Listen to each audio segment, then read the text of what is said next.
Vllaznia vijon me përgatitje në terren për ndeshjen e radhës në kampionat me Flamurtarin, një sfidë tepër e rëndësishme për objektivin mbijetesë. Në konferencën për mediat, mbrojtësi Antonio Marku përballjen me vlonjatët e shikon si një ndeshje tepër të rëndësishme, ku kuqeblu duhet të bëjnë maksimumin për të dalë me 3 pikë. Është ndeshje tepër e rëndësishme, është në ato ndeshje që mund të quhen finale, të pas parasysh gjallën që jena për momentin. Ishte më mirë, por kështu ardhe kampionati dhe tashmë me vetëm një pikë mbrapa që kena vlonën, domethënë është shumë e rëndësishme të paktën mos me hup, por normal që jena në fushën tonë dhe do të kërkojmë maksimumin 3 pikë.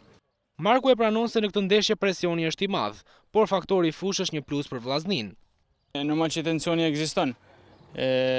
Por ne duhet me kanë sa më qetë sepse losim në fushën tonë, kena mbështetjen e publikut dhe gjithkohë më në maksimumin.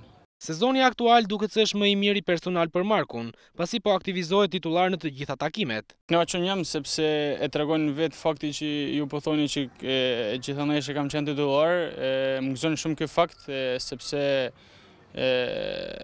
kërkush nuk të falë gjatë, si më thonë, dhe arrijet me forcat tuaja. Kështu që shpresoj që të marr këtë ritëm dhe të vazhdoj edhe më shumë. Ndeshja Vllaznia Flamurtari ndryshon sërish ditën e zhvillimit të saj për të disa të erë. Nga e diela kur ishte përcaktuar, është vendosur përfundimisht që ky takim të luhet ditën e hënë në orën 16 në Reshit Rusi.